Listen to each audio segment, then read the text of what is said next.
Hello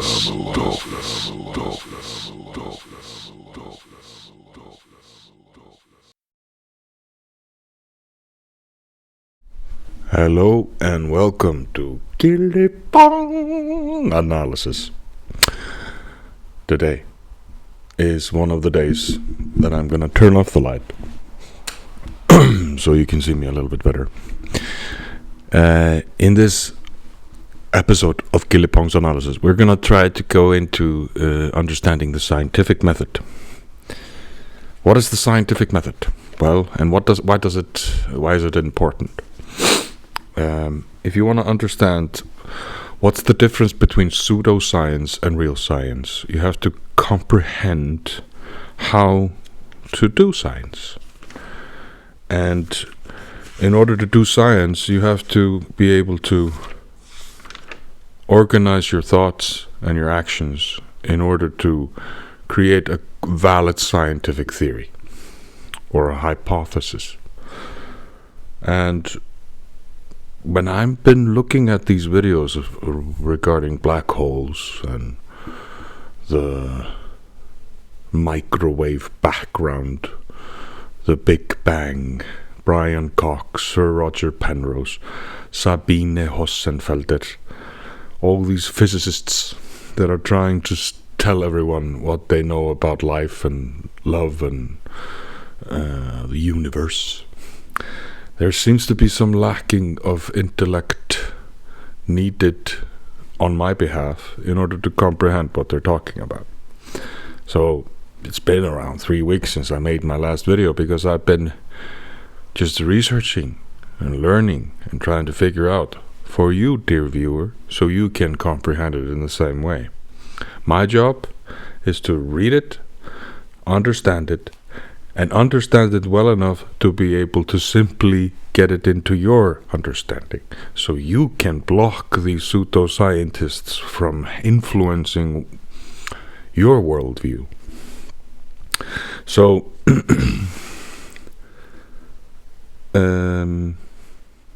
the best way to understand it, because like I started reading a book called Novum Organum by Sir Francis Bacon, and who later became Lord Bacon. He was the man that the Royal Society looked upon as their patron saint. Sir Isaac Newton, Christopher Wren, Robert Boyle, and later Edward Jenner, all these famous scientists that we are now in the branches of, so to speak, of this elden tree that was seeded by Bacon. Bacon was kind of like the seed of this scientific tree that has been created since then. And in Novum Organum, he speaks about trying to get rid of the old and introducing the new way of thinking.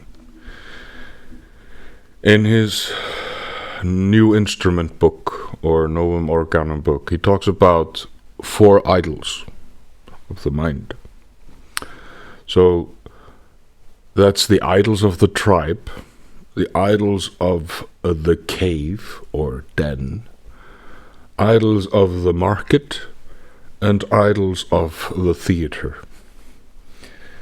So the tribe is like tribe mentality. And we kind of know what tribe mentality is. It is kind of the thing that is communism. You are your group identity instead of who you are as an individual. And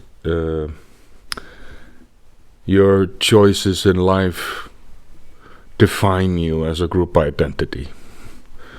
And it's inherent in human nature. Man's sense of falsely asserted man's sense is falsely asserted to be the standard of things.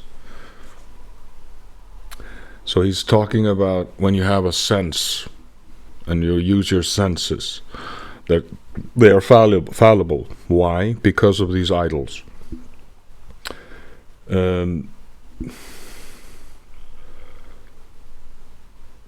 And he says, like, and the human mind contaminates the perception of reality based on the tribe identity.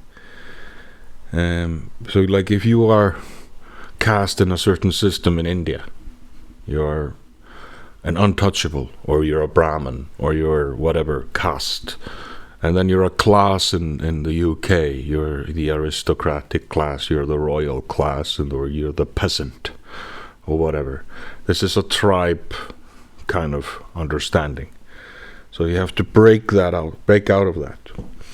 Then there's the idol of the cave, where you have this cognitive bias based on what you read, who you follow, who you like, what you now, today, at this time, watch, what news you're following, whether it's, for instance, in America is a very good example, MSNBC or CNN are preaching the leftist idea, woke ideology, while Fox is pretending to be the conservative view, kind of the best examples because they're so extreme.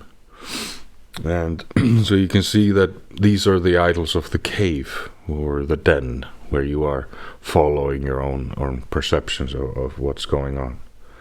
And then there's the idols of the market. Men associate with men using language in generality, and the commerce or market can cause everything into confusion and fallacies by its influence of man's perception of objective truth. So the market can change what you eat, what you consume, with advertisements, with telling you what is good for you. So that's one of the things he wants to eradicate. And then there's the idol of the theater, and we look at Hollywood and or the UK, the BBC, all these big corporations that are changing your way of perceiving reality right now. Peculiar systems of philosophy have crept into men's mind, also from perverted rules of demonstration, the idols of the theater, fictitious and theatrical worlds, old and new, contaminated with each other, and creating inconsistencies, or promoting inconsistencies. So you see the old world, the old ways of thinking. And Bacon is basically talking about Aristoteles, Socrates, Plato. He just talks about others too. And he wants to get rid of these things. And he thinks that sciences haven't advanced for 2,500 years at that time. And this is a book that was written in 1621, I think it came out. But in this book, he establishes the scientific Baconian method that the Royal Society starts to follow. And what later is replacing this, because you can go into it, and he has a very sharp mind when you are reading this text, because he's trying his best to start relying on experiment and nature, going back to natural philosophy, studying nature. And the scientific method is very interesting when you start looking at it from a very basic point of view. Step 1, observe a natural phenomenon, event, or a problem. Step 2, literature review. You go over the literature, you read about it, you figure out about this phenomenon. Has somebody studied it before? Get to know it from that perspective. Step 3, you construct a formal hypothesis or a prediction of what could happen when this natural phenomenon occurs. And then you test an experiment with the natural phenomena. So you try to create the natural phenomena in a lab, or you try to observe it, measure it, figure it out, play around with it, and that is experimenting. Step 5 is analyzing data. Step 6 is validating and invalidating hypotheses, and step 7, report results. And this is the thing about sciences today. They cannot apply the scientific method. For some reason, some of the sciences that we are looking at when we are going on YouTube or going and reading about it online, reading about it in a book, you have to be able to understand what was the natural phenomena that was being watched or measured or experienced or seen. Can they replicate it? And it's very interesting when you start seeing the actual sciences like paleontology, anthropology, archaeology, evolutionary biology, theoretical physics, non-experimental, astrophysics, astronomy, and cosmology. So all these have an issue with the scientific method. The first 6 that I mentioned can't get to the first step of the scientific method without a time machine.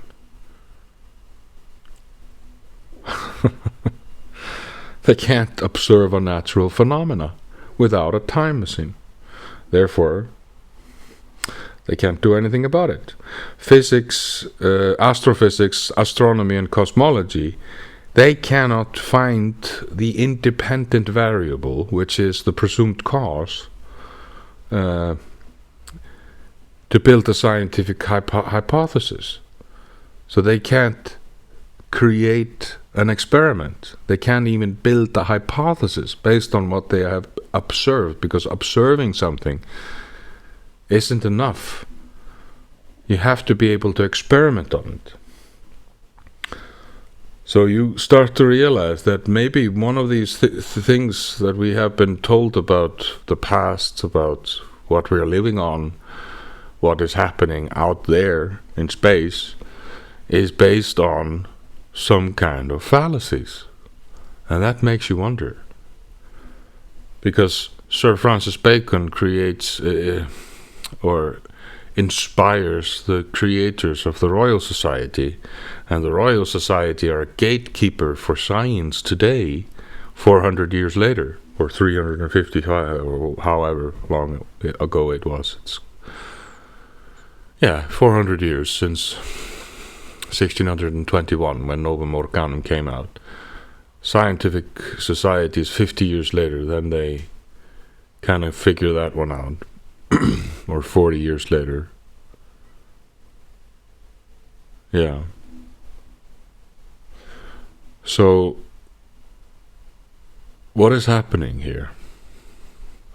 Why is the old that we are currently seeing as old, the new then, doing the same fallacies that Sir Francis Bacon was basically telling everyone not to follow? But this is just a short video. I wanted to go into this, and I'm probably gonna take a moment and try to educate everyone involved about my findings here, because it's not malice that we're talking about when it's ignorance. You cannot attribute to malice what can't be attributed to ignorance. So we have to eradicate ignorance. It's one of the biggest enemies to the human soul, or to the soul who is trying to experience life on earth in some rational manner. But anyway, thank you so much for watching. I wish you the most beautiful present moment, now and always. And remember, it's time to shine. So, let's glow.